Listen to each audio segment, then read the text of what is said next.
तो hello guys, कैसे हो तुम लोग। स्वागत है हमारे एक न्यू वीडियो में। तो जिन्होंने भी अभी तक चैनल को सब्सक्राइब नहीं किया है वो जल्दी से सब्सक्राइब कर दो ताकि इस ईयर के लास्ट तक हमारे 10 के सब्सक्राइबर्स कंप्लीट हो जाएंगे। तो चलो वीडियो को स्टार्ट करते हैं। तो एपिसोड के स्टार्ट में हम देखते हैं कि दो लड़कियां आपस में बात कर रही होती है कि जियाओ वी ने एक यूजलेस स्प्रिट कॉन्ट्रैक्ट किया है, तो मुझे नहीं लगता कि वो एकेडमी में ज्यादा समय तक टिक पाएगी। इतना बेकार सुंदर चेहरा कोई भी चूज नहीं करेगा। और फिर हम जियाओ वी को देखते हैं जो कि सबकी बातों को सुनकर बहुत ज्यादा सैड हो रही होती है। तभी वो लोग कहती है कि अगर किसी ने जियाओ वी को चूज भी कर लिया तो वो फिर एवोल्यूशन सेरेमनी में पास नहीं कर पाएगा। और गाइस, अगले वीडियो में मैंने एक चीज गलत कह दिया था। असल में इस मानवा में वुमेन्स स्प्लिट कॉन्ट्रैक्ट के जरिए वेपन्स में बदल जाती है और मेंस उन वुमेन्स के साथ कॉन्ट्रैक्ट करके अपने फाइट में वेपन्स को यूज करते हैं। और हम देखते हैं कि जियाओ वी रोने लगती है और कहती है कि हर कोई मेरे साथ ऐसा व्यवहार क्यों कर रहा है। मैंने पहले ही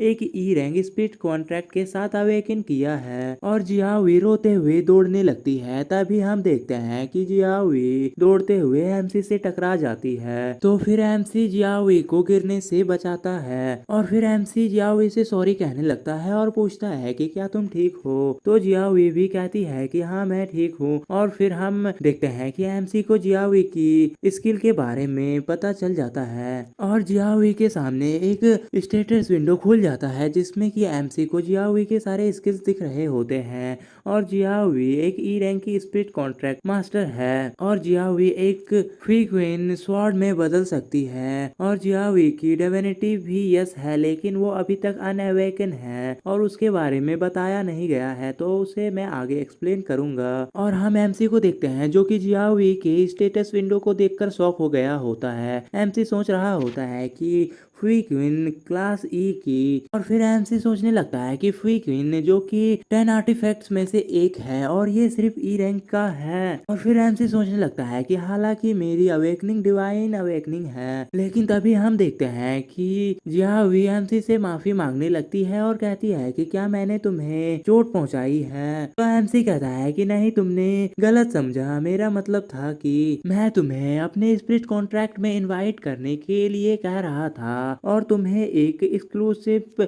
स्प्लिट कॉन्ट्रैक्ट बनाना चाहता हूँ। और हम देखते हैं कि जियाओ वी एमसी के बातों को सुनकर शॉक हो रही होती है। और फिर हम बाकी लड़कियों को देखते हैं जो कि कह रही होती है कि एमसी क्या कर रहा है। वो ट्रिपल एस रैंक टैलेंट के साथ अवेकन किया है, तो फिर वो एक ई रैंक के साथ स्प्लिट कॉन्ट्रैक्ट क्यों बना रहा है। ये तो बिल्कुल बेकार है। और फिर हम जियाओ मी को देखते हैं जो कि रोते हुए एमसी से कह रही होती है कि तुम मेरे अलावा एक ई रैंक के साथ स्प्लिट कॉन्ट्रैक्ट बनाओगे। और गाइस, आज भी ऐसा ही होता है। जब एमसी ने अपने अवेकन को नहीं किया था तब उसकी गर्लफ्रेंड ने उसे रिजेक्ट कर दिया था, लेकिन अब एमसी जब उससे पावरफुल है तो वो फिर एमसी के लिए अपना सब कुछ दांव पे लगा रही है। तो जियाओ मी के लिए जो भी तुम्हारे मन में आता है कमेंट बॉक्स में लिख दो। और फिर जियाओ मी एमसी से कहने लगती है कि मैं तुमसे फाइट करूंगी। तभी हमें क्विंटन एकेडमी के प्रिंसिपल को दिखाया जाता है जो कि सबको रोक देता है और वो प्रिंसिपल एमसी को समझाने लगता है कि मैं तुम लोगों के युवा प्रशंसा को जानता हूँ, लेकिन एक स्प्लिट कॉन्ट्रैक्ट लापरवाही के साथ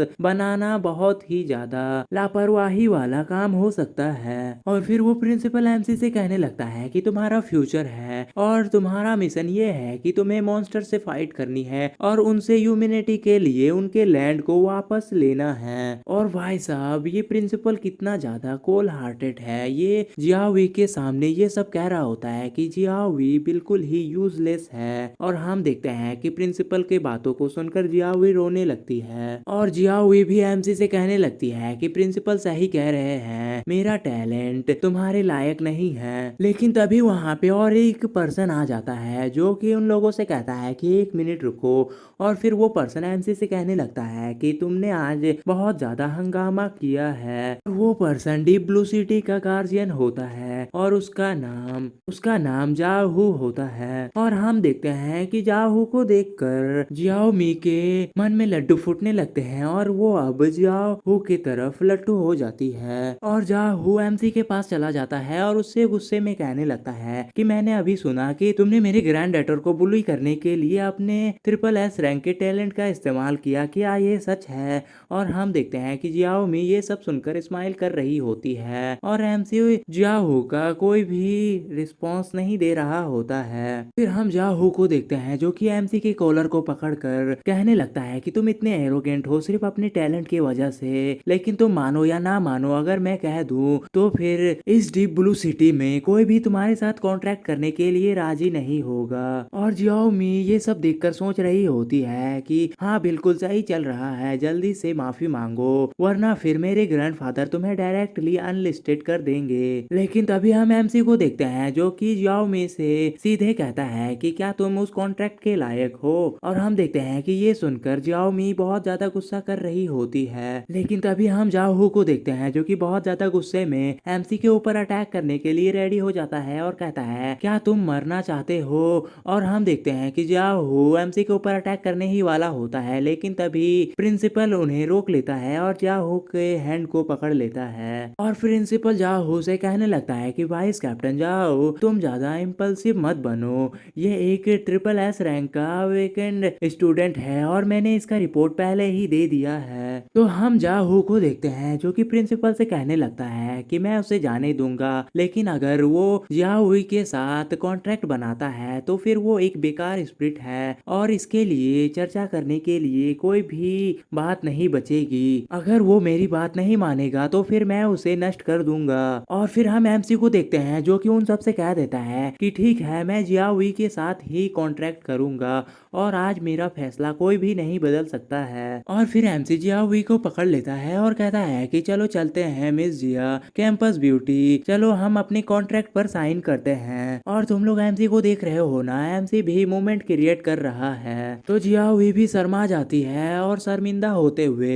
एमसी से कहने लगती है कि मुझे माफ कर दो, मैंने तुम्हारे लिए परेशानी पैदा की। तो एमसी भी जेंटलमैन की तरह कहने लगता है कि अपोलोजाइज करने की कोई भी जरूरत नहीं है, तुम इसके लायक ही। और एमसी भी यहाँ पर बहुत ज्यादा रोमांटिक हो रहा होता है। फिर नेक्स्ट सीन में हम देखते हैं कि एमसी जियाओ के साथ कॉन्ट्रैक्ट फॉर्म करने लगता है और एमसी और जियाओ के आसपास में बहुत सारे चेन आने लगते हैं। तभी हम देखते हैं कि एमसी के आई में भी बहुत ज्यादा लाइटनिंग होने लगता है और जियाओ को भी देखकर लग रहा होता है कि उसे भी बहुत ज्यादा अच्छा फील हो रहा है। और फिर हम देखते हैं कि एमसी जियाओ को एक पर्पल एनर्जी से कवर कर देता है और शायद से एमसी जियाओ को ट्रांसफॉर्म कर रहा होता है। फिर हम नेक्स्ट सीन में देखते हैं कि एमसी कहता है कि हाँ ये सक्सेस हो गया और एमसी के हाथों में एक स्वॉर्ड होता है, मतलब कि एमसी ने जियाओ को एक स्वॉर्ड में कन्वर्ट कर दिया है। और तभी एमसी के सामने एक सिस्टम विंडो ओपन होता है जिसमें कि लिखा हुआ होता है कि जियाओ ने एक SSS रैंक के साथ स्पिरिट कॉन्ट्रैक्ट किया है और जियाओ एक एंशिएंट डिवाइन वेपन में कन्वर्ट हो गई है जिसका नाम फुई क्वीन होता है और उसका ट्राइड नॉन होता है, लेकिन उसकी डिवाइनिटी स्वॉर्ड वैलोर एंड लट हार्ड होता है। और फिर दिखाया जाता है कि एमसी के सामने और एक सिस्टम विंडो अपीयर होता है और इसमें एमसी के पास 3 स्किल बुक्स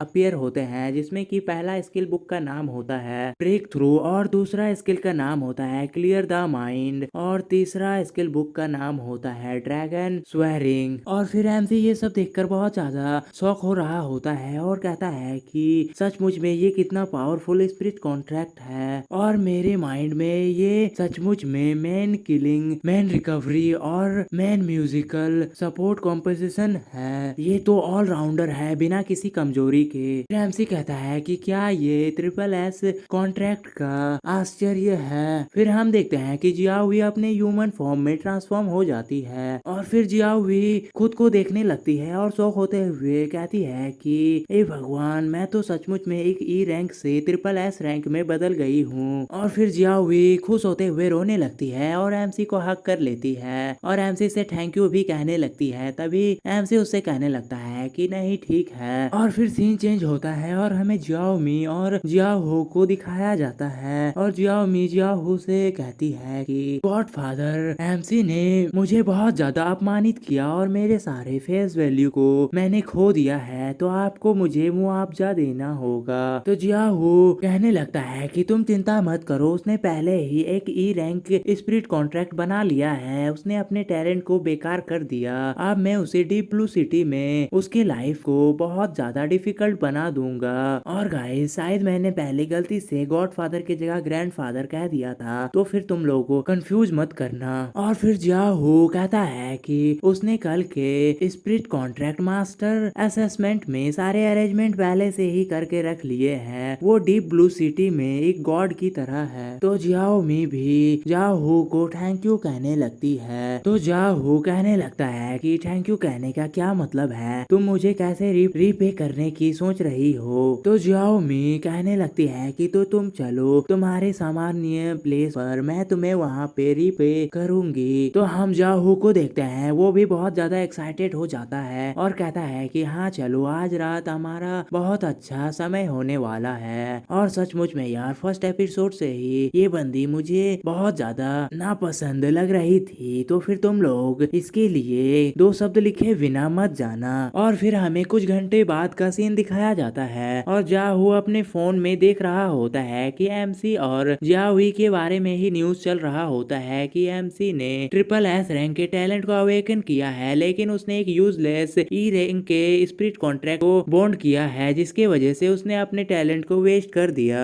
और न्यूज में सब एमसी के खिलाफ ही बात कर रहे होते हैं। तभी फिर हमें दिखाया जाता है कि जियाहू पूरी तरह से पसीना पसीना हो गया होता है और जियाहू कहता है कि मेरे पास कोई था जो एमसी के खिलाफ मंच में एक नेगेटिव थॉट्स को फैला रहा था, और सचमुच में उस पर्सन का आईटी में बहुत ज्यादा प्रभाव था। और फिर हम जियाओमी को देखते हैं जो कि कहती है कि गॉडफादर ये बहुत ज्यादा ऑसम है। और जियाओमी को तुम लोग देखकर तो समझ ही गए होगे कि इन दोनों का सिस्टम हो चुका है। तो हम जियाहू को देखते हैं जो कि एक्साइटेड होते हुए जियाओमी से पूछने लगता है कि क्या मैं अच्छा हूँ। तो जियाओमी भी कहती है कि तुम हर तरह से महान हो। और फिर जियाहू सिस्टम करते हुए सोच रहा होता है कि ये तो सिर्फ एक पब्लिक ओपिनियन की वेव है, एक बार असेसमेंट स्टार्ट होने दो, फिर मैं तुम्हें समझाऊंगा कि क्रूरता क्या होता है। हम जियाओमी को देखते हैं जो कि अपना काम कंप्लीट करने के बाद हाँफ रही होती है। और फिर सीन चेंज होता है और हमें एकेडमी के कैंटीन का सीन दिखाया जाता है, जहाँ पर एमसी और जियाओमी अपने लंच को लेकर जा रहे होते हैं। तो उस कैंटीन में सारे स्टूडेंट कह रहे होते हैं कि वो देखो, एक ई रैंक की ट्रैश स्पिरिट, केवल वैसे स्पिरिट्स जो कि अपने साथ प्रॉब्लम को लेकर हैं, उसके साथ कौन ही कॉन्ट्रैक्ट करेगा। एमसी को जियाओमी की सुंदरता से धोखा दिया गया है। अभी हम जियाओमी को देखते हैं जो कि इन सब के बातों को सुनकर एमसी से कहती है कि इन सब के लिए मुझे माफ कर दो। तो फिर एमसी जियाओमी के सर को सहलाने लगता है और कहता है कि हर चीज के लिए अपोलाइज, माफी मत मांगो, तुम स्कूल की बेल हो तो तुम्हें कॉन्फिडेंस रखना चाहिए। और फिर हम देखते हैं कि वो दोनों ब्रेकफास्ट के लिए एक टेबल पर बैठ जाते हैं। तभी एमसी जियाओमी से कहता है कि तुम अच्छे से ब्रेकफास्ट कर लो ताकि हम स्पिरिचुअल कॉन्ट्रैक्ट मास्टर असेसमेंट में पीछे ना रह जाएं। हम देखते हैं कि वो दोनों ब्रेकफास्ट करने लगते हैं। तभी एमसी जियाओमी से कहता है कि तुम उन जोकरों पर ध्यान मत दो, उन्हें हम बाद में दिखाएंगे कि हम कितने पावरफुल हैं। तभी एमसी को पीछे से एक पर्सन आवाज देता है। तो एमसी पीछे मुड़कर देखता है तो एक पर्सन एमसी से कहता है कि मैंने बाहर सुना कि तुम एक ट्रिपल एस रैंक के जीनियस हो, लेकिन तुम्हें देखकर मुझे नहीं लगता कि तुम अच्छे हो। इस पर्सन का नाम वांग लुमाओ होता है और इसे भी जियाओमी ही लेकर आई होती है। और सचमुच में यार, अगर मैं एमसी की जगह होता तो फिर मैं जियाओमी को पहले ही सबक सिखा देता। तो फिर एमसी उससे पूछता है कि तुम कौन हो। तो वांग एक्साइटेड होते हुए कहने लगता है कि मैं जियाओमी का न्यू कॉन्ट्रैक्टर हूँ। तो एमसी एक अजीब सा फेस बनाते हुए कहने लगता है कि वांग ग्रीन हेड। और हम देखते हैं कि जियाओमी भी हंसने लगती है। तो हम देखते हैं कि वांग बहुत ज्यादा गुस्सा हो जाता है और वो एमसी से कहने लगता है कि तुम हंस क्यों रहे हो। तो एमसी उससे माफी मांगता है और कहता है कि मैं कुछ फनी चीजों के बारे में सोच रहा था। तो फिर हम जियाओमी को देखते हैं जो कि वांग के हाथों को पकड़ लेती है और कहती है कि तुम इनके सामने अपने लेवल को कम मत करो, बहुत जल्द ये एक बेकार स्पीड मास्टर के तौर पर लोअर डिस्ट्रिक्ट में चला जाएगा। और फिर जियाओमी वांग को वहां से ले जाने लगती है और कहती है कि असेसमेंट स्टार्ट होने वाला है, चलो यहाँ से चलते हैं। तो तो वांग वहाँ से जाते हुए एमसी से कहता है कि तुम सिर्फ मेरा वेट करो। फिर सीन चेंज होता है और हमें एक ट्रेनिंग ग्राउंड का सीन दिखाया जाता है जहाँ पे आज एमसी का असेसमेंट होने वाला है। और उस ट्रेनिंग ग्राउंड में एक टीचर आता है और वो सारे स्टूडेंट से कहने लगता है कि असेसमेंट मीटिंग बहुत जल्द स्टार्ट होने वाली है। और वो टीचर सबसे बताता है कि इस असेसमेंट में अलग अलग स्टेजेस पर अलग अलग लेवल की कठिनाइयां होंगी और अगर कोई स्टूडेंट एक भी स्टेज को पास कर लेता है तो फिर वो इस असेसमेंट में पास हो जाएगा। फिर वो teacher first pair of student को बुलाते हैं जो कि पहले एग्जामिनर्स भी होते हैं और वो जियाओ मी और वोंग ही होते हैं, उनका ही सबसे पहले एग्जाम होता है। और हम देखते हैं कि जियाओ मी और वांग बहुत ज्यादा एटीट्यूड के साथ ट्रेनिंग ग्राउंड में आते हैं, लेकिन तभी दिखाया जाता है कि उनके सामने से एक बहुत बड़ा डोर ओपन होता है और उस डोर के ओपन होने की वजह से वहाँ पे बहुत ज्यादा स्मोक भी हो गया होता है और उनके सामने बहुत बड़ा सा इंसेक्ट मॉन्स्टर आ जाता है और वो मॉन्स्टर डिफिकल्टी लेवल 7 का होता है और उस मॉन्स्टर का नाम ब्लैक माउथ बग होता है। तभी हम वांग और जाओमी को देखते हैं जो कि फाइट करने के लिए रेडी हो जाती है और वांग जाओमी को एक वेपन में कन्वर्ट कर फाइट के लिए रेडी हो जाता है। फिर हम देखते हैं कि वो मॉन्स्टर वांग के ऊपर अटैक कर देता है। तभी वांग उस मॉन्स्टर के अटैक को डॉज कर लेता है और फिर वांग अपने स्पेयर से उस मॉन्स्टर के ऊपर अटैक कर देता है और वांग का अटैक उस मॉन्स्टर को लग भी जाता है। लेकिन हम देखते हैं कि वांग के अटैक से उस मॉन्स्टर को कुछ भी नहीं होता है। तो फिर वांग फिर से अटैक करने के लिए रेडी हो जाता है और अपने स्पेयर को पावर अप कर लेता है और उस मॉन्स्टर के ऊपर फिर से अटैक कर देता है और इस अटैक से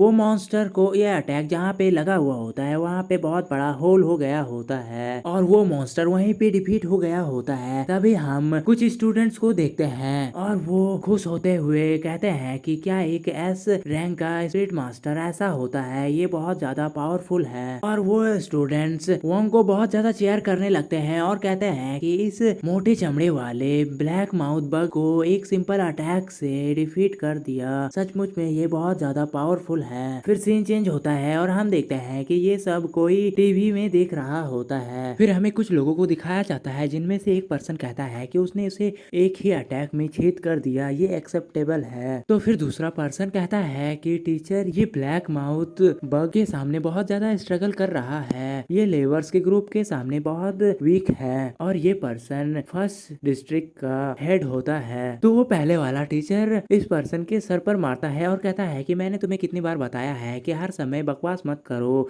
क्या तुम मेरे ऑर्डर का डिसरिस्पेक्ट कर रहे हो। तो वो पर्सन कहता है कि ओ ये मेरी हिम्मत नहीं है, मैं आपका डिसरिस्पेक्ट नहीं कर रहा हूँ। तो फिर हम और एक पर्सन को देखते हैं जो कि सेकंड डिस्ट्रिक्ट का हेड होता है। वो कहता है कि एक एस रैंक स्पिरिट कॉन्ट्रैक्ट के हिसाब से उसे फर्स्ट हिट किल होना चाहिए था, लेकिन वो इसमें 20% वीक था। और फिर वो कहने लगता है कि मुझे लगता है कि उसकी सेल्फ डिसिप्लिन ही नहीं है, इसीलिए यहाँ पर एनर्जी का नुकसान हुआ है। और हम देखते हैं कि जाहू उन सबकी बातों को सुन रहा होता है और तभी हम देखते हैं कि वांग और जियाओमी ने उन मॉन्स्टर को डिफीट कर दिया होता है। तभी उनसे कोई कहता है कि डिफिकल्टी लेवल 7 और असेसमेंट को पास करने के लिए तुम लोगों को कांग्रेचुलेशन। और फिर सब कहने लगते हैं कि उन दोनों ने किंग टैंग एकेडमी के पहले रिकॉर्ड जिसमें कि 6th लेवल के तक था, वो उसने 7th लेवल के डिफिकल्टी लेवल को पार करके उस रिकॉर्ड को तोड़ दिया है। और सारे स्टूडेंट्स कहने लगते हैं कि वो सचमुच में एस रैंक का हकदार है। और फिर कुछ स्टूडेंट्स एमसी के बारे में बात करने लगते हैं और कहते हैं कि उस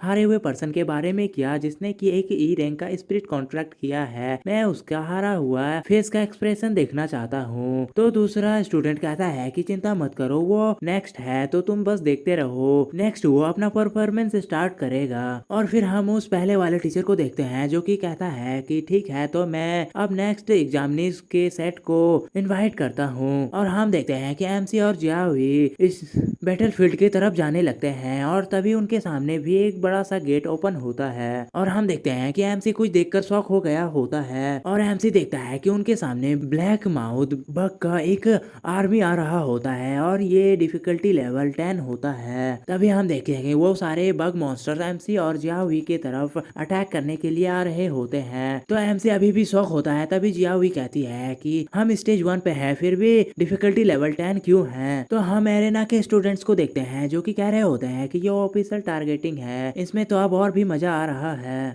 और वो स्टूडेंट्स ये भी कहते हैं कि वो इसका हकदार है, उसने एक ई रैंक के स्पिरिचुअल कॉन्ट्रैक्ट को किया है। और वो लोग कहते हैं कि तुमने अपना शो ऑफ के चक्कर में एक ई रैंक का कॉन्ट्रैक्ट किया है, तो फिर हम देखते हैं कि तुम इसे किस तरह संभालते हो। तो फिर वो टीचर बाकी स्टूडेंट से कहता है कि डिफिकल्टी लेवल अलग अलग स्टूडेंट के हिसाब से होते हैं और ट्रिपल एस रैंक के हिसाब से इनका डिफिकल्टी लेवल 10 गुना ज्यादा है। और फिर वो टीचर अपने पास्ट को याद कर रहा होता है कि जाहू उससे कहता है कि असेसमेंट के दौरान एमसी का डिफिकल्टी लेवल ज्यादा बढ़ा देना और उसे पास मत होने देना। और वो टीचर मन में ही सोच रहा होता है कि इसके लिए मुझे माफ कर देना, लेकिन गलत पर्सन के साथ खिलवाड़ करने का अपना ही नुकसान होता है। और हम देखते हैं कि एमसी के ऊपर वो सारे मॉन्स्टर्स अटैक करने के लिए आ चुके होते हैं। तभी एमसी स्माइल करते हुए कहता है कि जो भी है सामने रखो। और हम देखते हैं कि एमसी ने जियावी को एक स्वॉर्ड में बदल भी दिया होता है। और फिर हम देखते हैं कि एमसी अपना म्यूजिकल अटैक करने लगता है, जिसके वजह से वो मॉन्स्टर दूर फिक रहे होते हैं। फिर हमें नेक्स्ट सीन में दिखाया जाता है कि जितने भी मॉन्स्टर होते हैं वो सब टुकड़े टुकड़े हो गए होते हैं। और हम देखते हैं कि ये सब देखकर उस एरेना में सारे स्टूडेंट शॉक हो गए होते हैं और वो कहते हैं कि इसने इसे सेकंड में कर दिया, क्या वो सचमुच में एक ई रैंक का स्पिरिट है। और एक लड़की कह रही होती है कि अगर वो एक ई रैंक का स्पिरिट है तो फिर मैं कौन हूँ, मैं एक ई रैंक से भी बदतर स्पिरिट हूँ। और हम उन डिस्ट्रिक्ट के हेड्स को देखते हैं जो कि ये देखकर बहुत ज्यादा शॉक हो गए होते हैं। और उनमें से सेकंड डिस्ट्रिक्ट का हेड कहता है कि ये तो इम्पॉसिबल है, आखिर कौन है ये। और हम फर्स्ट सिटी के हेड को देखते हैं जो कि बहुत ज्यादा एक्साइटेड हो जाता है और कहता है कि इतने सारे ब्लैक माउथ बग को मारने में मुझे 30 सेकंड लगे थे, लेकिन इसने एक ही सेकंड में मार दिए, आखिर ये कौन है। अभी सेकंड डिस्ट्रिक्ट का हेड कहता है कि हालांकि वो बहुत ज्यादा स्ट्रॉन्ग है, लेकिन इस एग्जाम के रूल्स को फॉलो नहीं किया जा रहा है, पहले से ही इस एग्जाम में बहुत ज्यादा डिफिकल्टी लेवल बढ़ चुकी है। तो हम जाहू को देखते हैं जो कि खुद को सेव करने के लिए कहता है कि